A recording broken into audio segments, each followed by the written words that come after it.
Allahumma arhamna bil Qur'an waj'alhu lana imaman wa Allahumma shalli ala sayyidina Muhammadin wa ala ali sayyidina Muhammad. Para jamaah sekalian, alhamdulillah hari ini kita sudah sampai kepada khatam Al-Quran, khataman Quran.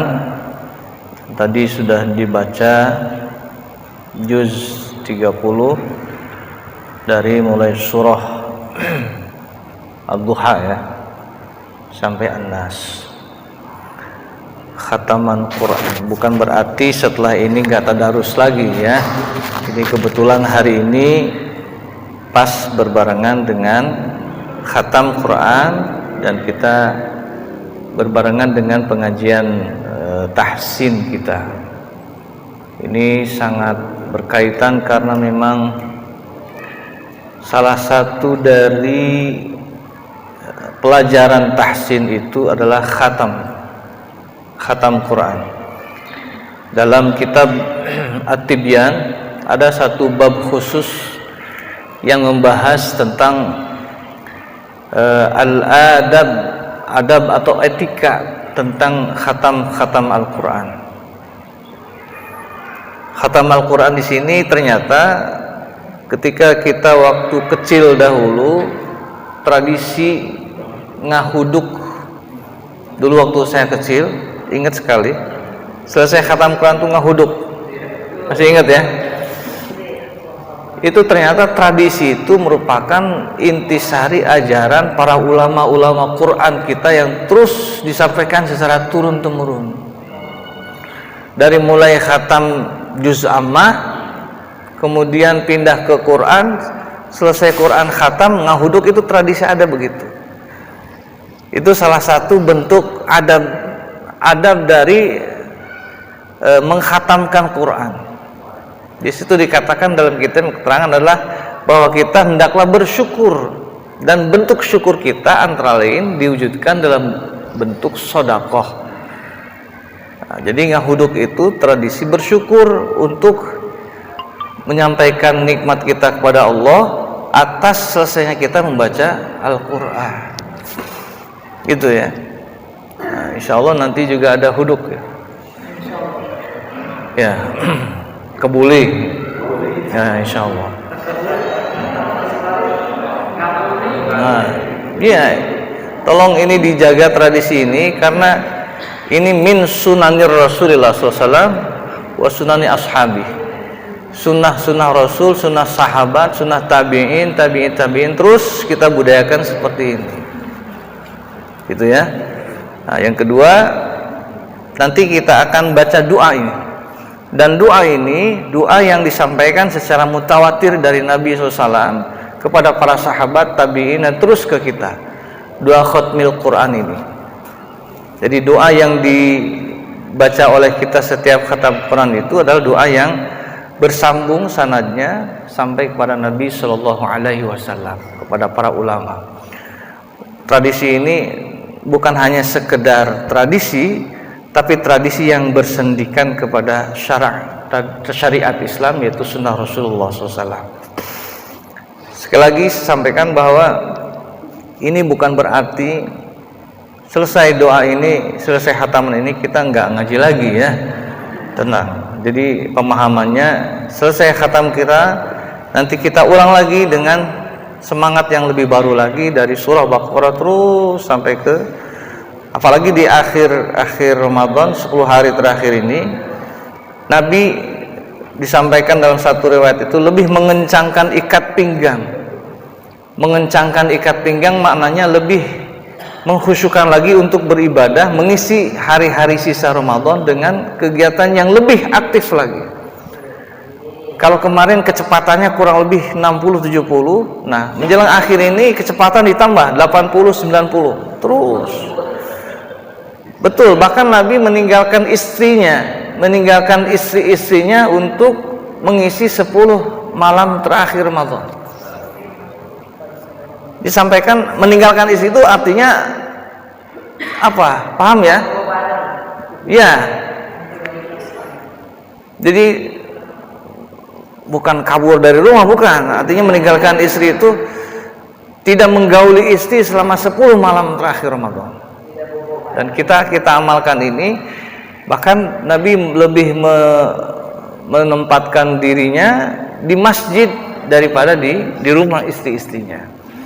Itulah yang dimaksud dengan satu amal disebut i'tikaf. Ya. Maka mun bisa mah i'tikaf ini teh. Ya. Dari tadi pagi ya. Alhamdulillah, syukur atuh. Terus sambung 10 malam terakhir ini kalau bisa gitu. Mudah-mudahan satu amalan dan i'tikaf itu nanti kita isi dengan tadarrus Al-Quran. Jadi makna tadarrus itu tidak hanya sekedar membaca.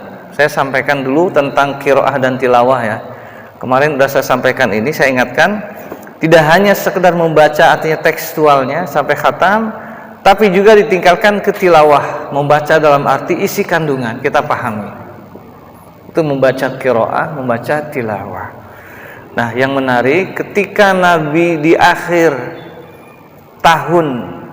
di tahun terakhirnya, setiap Ramadan Nabi bertadarus dengan Jibril alaihissalam. Setiap selesai satu Ramadan satu kali khatam. Selesai satu Ramadan satu kali khatam, dan tahun terakhir beliau, tahun wafatnya itu, beliau mengkhatamkan 2 kali khatam. 2 kali khatam dengan Jibril, bertadarus dengan Jibril dengan 2 metode yang pernah saya sampaikan. Sampai kemudian selesai khatam itu Nabi bersabda, dalam sabdanya menyampaikan, la yabqa sayati zamanun ala ummati la yabqa minal qur'ani illa rasmuh.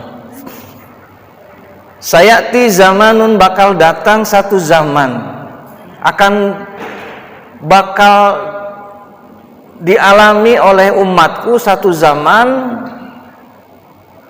bakal datang satu zaman kepada umatku, kata Nabi, la yabqa minal qur'ani, tidak tersisa dari Quran itu illa rasmuh, kecuali tulisannya. Nanti satu zaman akan datang Quran itu hanya tulisannya saja. Artinya apa? Yang ada di Quran itu tersisa tinggal tulisan, tidak ada lagi yang mau baca Quran. Tidak ada lagi orang yang mau membaca Quran, mempelajari bacaannya, mempelajari tajwidnya, mempelajari tahsinnya, apalagi mengkaji isinya. Nanti satu zaman Quran itu akan ditinggalkan oleh para umat Islam, oleh pembacanya akan ditinggalkan. Orang sudah tidak lagi mau membaca Quran. Bukan berarti Quran tidak ada, bukan.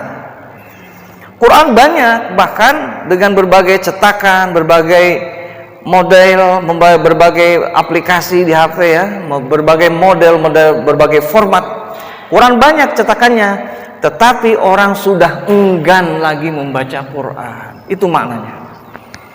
La yabqa minal Qur'ani illa rasmuh. Akan datang satu zaman itu di mana Quran sudah dicuekkan lagi oleh umat Islam. Mereka atau Quran itu hanya sebagai tinggal tulisannya saja. Pesan Nabi ini jadi satu warning untuk kita bahwa umat Islam nanti suatu saat, wallahu alam kapan saat itu, mudah-mudahan bukan saat sekarang kita ada, satu saat nanti adalah saat ketika sudah mendekatnya hari kepada yaumil akhir, hari kiamat. Ketika hari akhir itu orang sudah tidak lagi mau membaca Quran. Yang mereka baca mungkin adalah berita-berita di handphone, di gadget. Yang mereka gemari adalah membaca medsos dan sebagainya. Quran sudah dicuekkan, sudah diabaikan. Ya. Bahkan terusan hadisnya, la yabqa minal islami illa ismuh. Tidak tersisa dari Islam itu kecuali hanya namanya saja. Islam cuma tinggal pelang namanya saja, Islam. Mereknya Islam. Mungkin partainya Islam. Benderanya Islam. Logonya Islam, gitu ya, simbolnya Islam. Tapi hanya simbol saja. Amaliyahnya sudah enggak ada. Udah enggak ada lagi orang mau berjamaah di masjid. Mungkin yang sholat juga mungkin sudah masa bodoh ala kadarnya saja. Ya, hukumnya juga sudah tidak lagi menggunakan hukum Islam. La yabqa minal Islam, tidak tersisa dari Islam. Kalau tidak tersisa dari Islam berarti hukumnya pun sudah tidak dipakai. Hukum perekonomian sudah tidak pakai lagi sistem Islam. Ya, semacam hukum jual beli sudah pakai hukum riba. Pinjam meminjam, sewa menyewa dan sebagainya terkait dengan perekonomian itu sudah tidak lagi menggunakan hukum Islam. Boleh jadi nanti hukum pelajaran juga pendidikan sudah tidak lagi pelajaran agama Islam. Di dalam pendidikan sudah tidak lagi ada Islam. Dan ini gejala-gejalanya sudah mulai terasa sekarang. Kemarin sudah ramai ribut akan ada pelajaran Islam itu, pelajaran agama itu akan dicabut dari pelajaran pokok kurikulum dan akan masuk nanti di bagian kegiatan ekstrakurikuler. Jadi wacananya dulu, wacana berita dari guru kami di university itu mengatakan bahwa akan ada satu kecenderungan nanti ketika mata pelajaran pendidikan agama Islam dicabut dari kurikulum pokok, tapi masuk kepada kurikulum tambahan yaitu ekstrakurikuler. Nanti agama itu, ya, pelajaran agama itu akan dimasukkan kepada program ekstrakurikuler pilihan nanti. Yang anak itu nanti boleh memilih olahraga mangga, yang sukanya olahraga, yang senangnya musik mungkin musik, yang senangnya IPA, yang senangnya agama.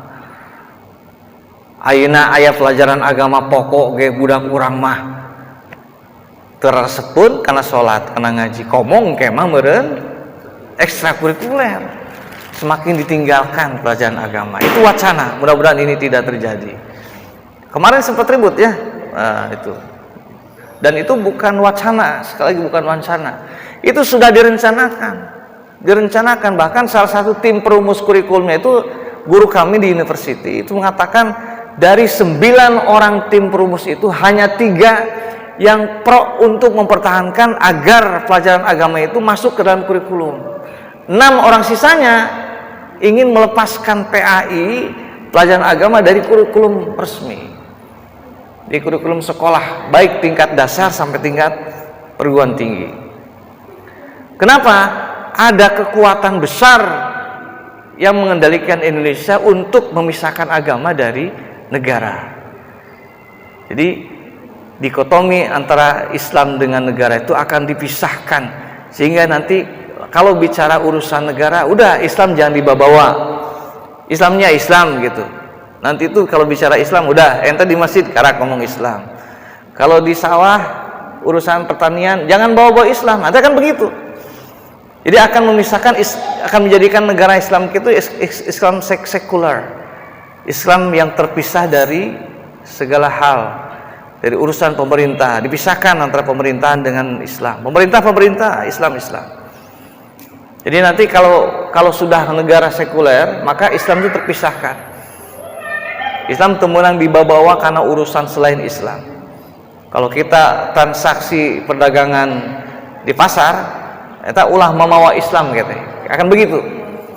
Dan itu dimulai dari mencabut kurikulum pendidikan agama Islam di sekolah. Ya, dan itu bukan wacana, bukan hoak, bukan isu, tapi sudah direncanakan oleh kelompok kekuatan itu yang akan menjadikan Indonesia Islamnya sekuler. Nah, mudah-mudahan Allah menolong kita. Tapi terbukti terkait dengan hadis Nabi, sayati zamanun ala ummati la yabqa minal islami illa ismuh. Tidak tersisa dari Quran kecuali tulisannya. Setelah itu tidak tersisa dari Islam kecuali hanya namanya saja. Islam hanya namanya saja. Mereknya saja Masjid Al-Islam gitu ya. Tapi nu salatna ararugu. Nah, ini khawatir. Nanti hukum perkawinan sudah tidak menggunakan hukum Islam lagi. Hukum perdagangan bukan pakai hukum Islam lagi. hukum perekonomian, segala hukum waris dan sebagainya akan menggunakan hukum. Jika seperti itu keadaannya, kata Nabi, sahabat bertanya, bagaimana kami ya Rasulullah, umat Islam saat itu bagaimana? Ketika Islam sudah tidak digunakan lagi, hukumnya sudah tidak dipakai, maka akan digunakan saat itu hukum yang kuat akan memenangkan kejuaraan. Ketika kekuatan dikendalikan oleh fisik, maka yang kaya akan menjadi juara, hukum-hukum akan dikendalikan oleh mereka.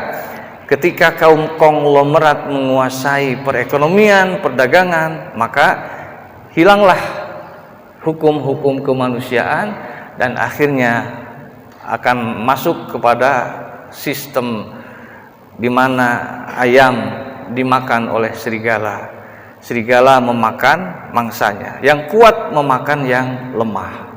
Dan itulah hukum yang sudah mendekati kepada kehancuran alam ini. Ya, jika seandainya sudah ada saat itu, maka itu min alamatil akhir. Itu adalah tanda-tanda hari akhir, hari kiamat. Nah, pesan Nabi ini Nabi sampaikan kepada sahabat dan otomatis secara umum kepada kita, hendaklah jangan pernah kita tinggalkan Al-Qur'an walaupun sekedar bacaannya. Ya. Ini pas sekali dengan kami sampaikan di acara hari ini. Mudah-mudahan jadi satu motivasi untuk terus menguatkan kita menggemari, menyukai Al-Quran.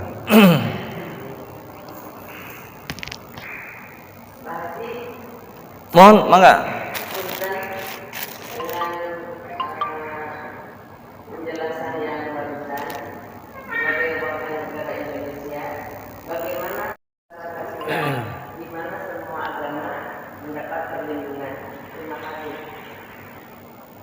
Baik, terima kasih.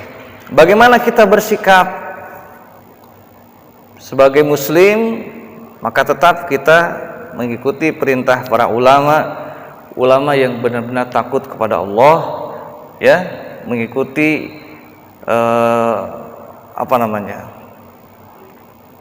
pedoman yang Allah sampaikan agar mentaati pemerintah dalam koridor-koridor tertentu, ya. Tentu insya Allah Allah tidak akan mendiamkan, tidak akan membiarkan Islam ini akan hancur. Pasti suatu saat pasti akan ada pertolongan Allah. Idza jaa nasrullahi wal fath wa ra'aitan nasa yadkhuluna fi dinillahi afwaja fasabbih bihamdi rabbika wastaghfir innahu kana tawwaba. Idza jaa nasrullah, akan datang apabila datang pertolongan Allah, wal fathu, dan kemenangan. Ini sudah diprediksi bahwa Islam akan menang. Entah nanti pemicunya dari mana kita belum tahu. Apakah dari Indonesia, bisa jadi dari negara Turki dengan Erdogan sekarang, atau mungkin dengan wilayah-wilayah negara Islam lainnya. Pokoknya Islam nanti akan muncul di dunia ini sebagai satu kekuatan besar dan akan tampil sebagai pemenang.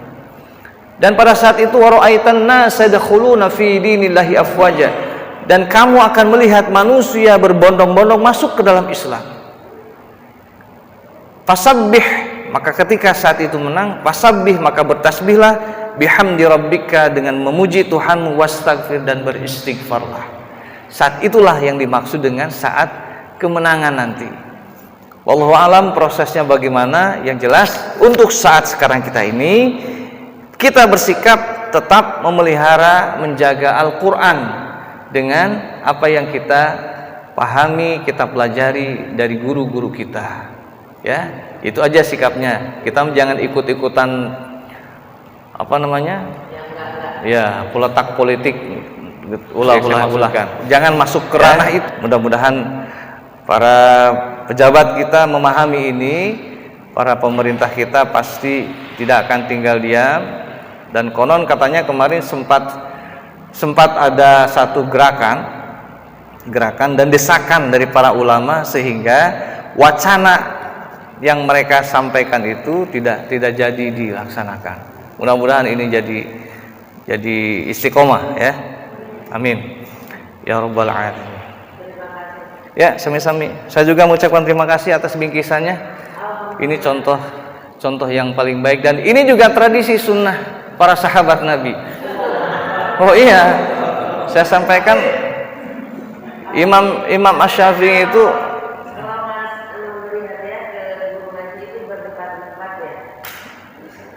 kalau dari sisi pahala saya tidak mungkin menjelaskan, takut ada misi ya, tapi enggak. Iya, semua sudah paham fadilah sedekah. Fadilah sedekah sudah paham. Satu, sedekahnya berbalas 700 kali lipat, bahkan yudhaifu liman yasha, Allah melipat gandakan pahala sedekah. Terlebih di bulan Ramadan. Serius ini. Ya, maaf ini tidak ada misi ya, mohon maaf. Terlebih di bulan Ramadan pahalanya dilipat gandakan. Pahala sunat jadi wajib. Sholat sunat bulan Ramadan pahalanya jadi wajib, gitu ya. Terlebih sedekah.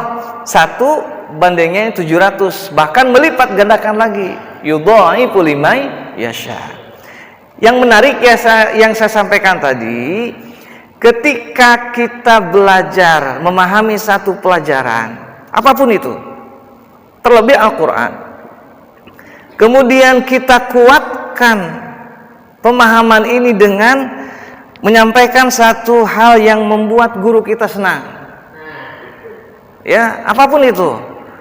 Hadiahkah misalnya, kalau tradisi ketika kita kecil dulu, guru itu senangnya dipijitin, beres ngajar itu pencetan. Nah, gitunya baheulanya.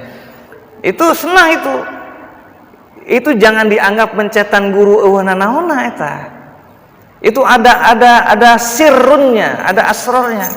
Ternyata di balik mijitin guru itu ada karomah. Ada karomah. Apa?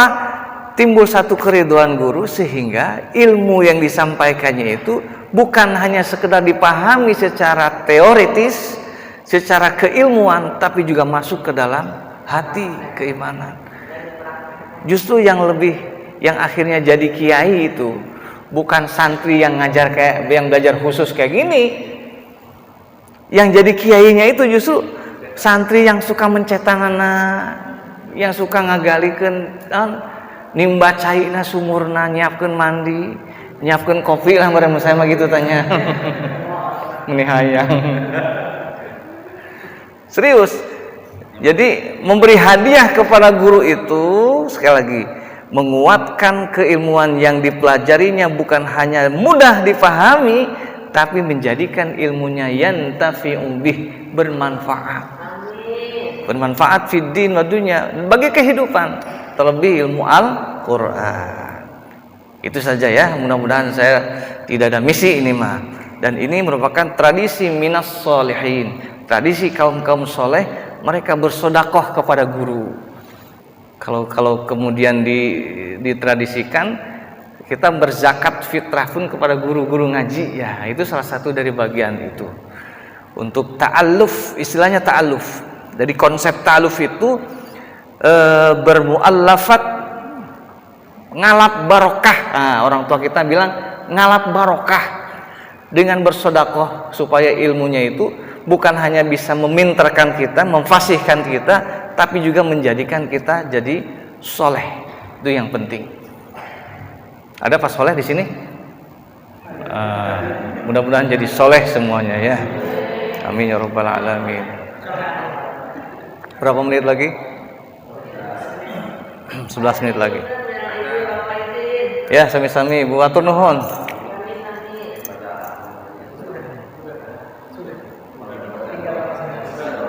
Oh ya, siap. Kita tinggal tutup dengan doa ya. Mari kita khusyukkan, dan memang ini sunnahnya di dalam kitab itu menghadap kiblat, berwudu, kemudian kita tutup dengan doa. Amin ya Allah. Ila hadratin Nabi Muhammad sallallahu alaihi wasallam. Al-Fatihah. A'udzu billahi minasyaitonir rajim. Alhamdulillahi rabbil alamin. Shiratal ladzina an'amta 'alaihim ghairil maghdubi 'alaihim waladdallin. ثم الفاتحة بفم يوم مسلم والصحابة وتابع التابعين ومن تبعهم بإحسان يوم ثم إلى رجم القراء يقسم السلام على العالمين. السلام عليكم ورحمة الله وبركاته. خيرالدين الشيخ وجميع معلمين أجمعين. الفاتحة. أعوذ بالله من الشيطان الرجيم. بسم الله الرحمن الرحيم. الرحمن الرحيم.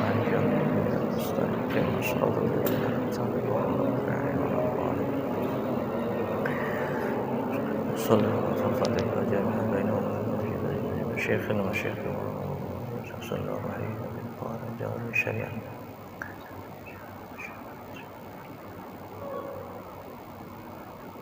غفر الله ذنوبهم. الفاتحة. أعوذ بالله من الشيطان الرجيم.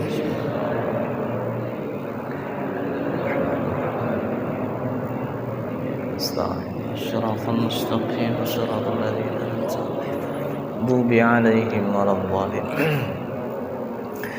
اللهم صل على سيدنا وحبيبنا وشفينا ومولانا محمد وسلم. رضي الله تبارك وتعالى عن كل صحابة رسول الله أجمعين. الحمد لله رب العالمين حمدا يوافي نعمه ويكافي مزيدا. اللهم صل على محمد وآل محمد. صدق الله العلي العظيم وصدق رسوله النبي الكريم ونحن على ذلك من الشاهدين والشاكرين. ربنا تقبل منا إنك أنت السميع العليم.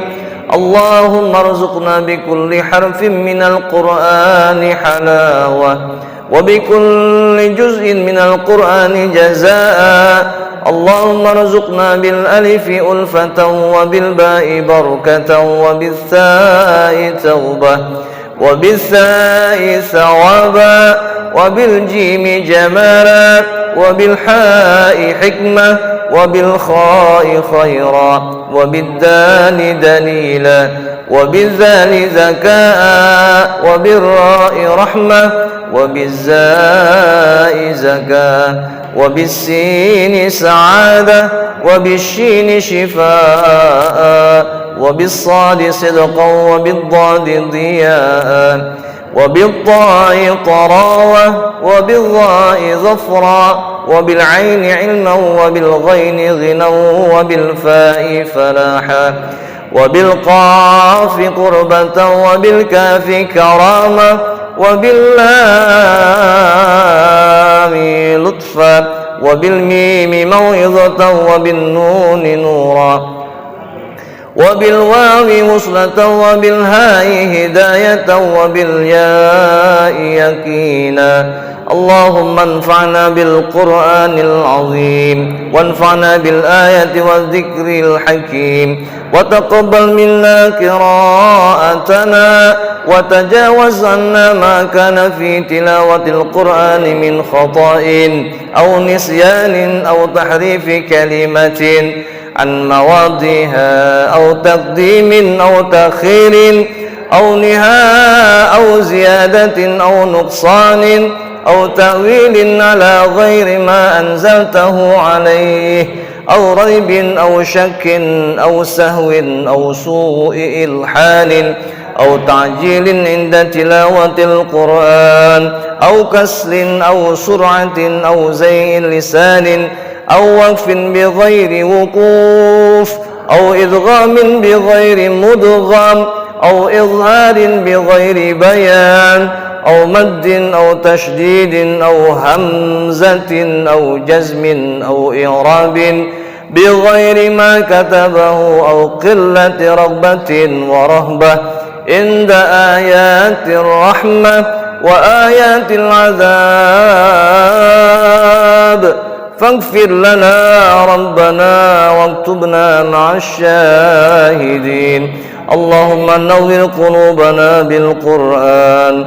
اللهم بارك لنا ببركة القرآن.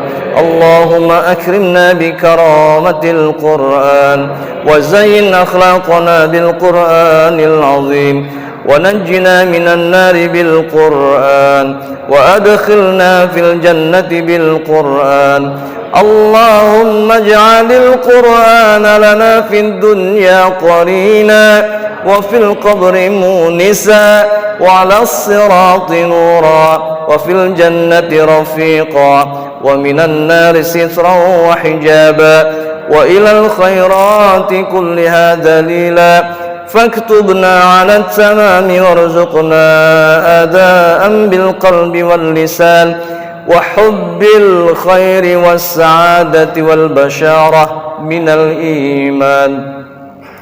اللهم ارحمنا بالقرآن واجعله لنا حجة يا رب العالمين. اللهم ذكرنا منه ما نسينا وعلمنا منه ما جهلنا وارزقنا تلاوته آناء الليل وأطراف النهار واجعله لنا حجة يا رب العالمين. ربنا آتنا في الدنيا حسنة وفي الآخرة حسنة وقنا عذاب النار. وصلى الله على سيدنا محمد وعلى آله وصحبه أجمعين. وصلى الله تعالى على خير خلق محمد مظهر لطفه ونور عرشه محمد وآله وأصحابه أجمعين وسلم تسليما كثيرا والحمد لله رب العالمين. الفاتحة.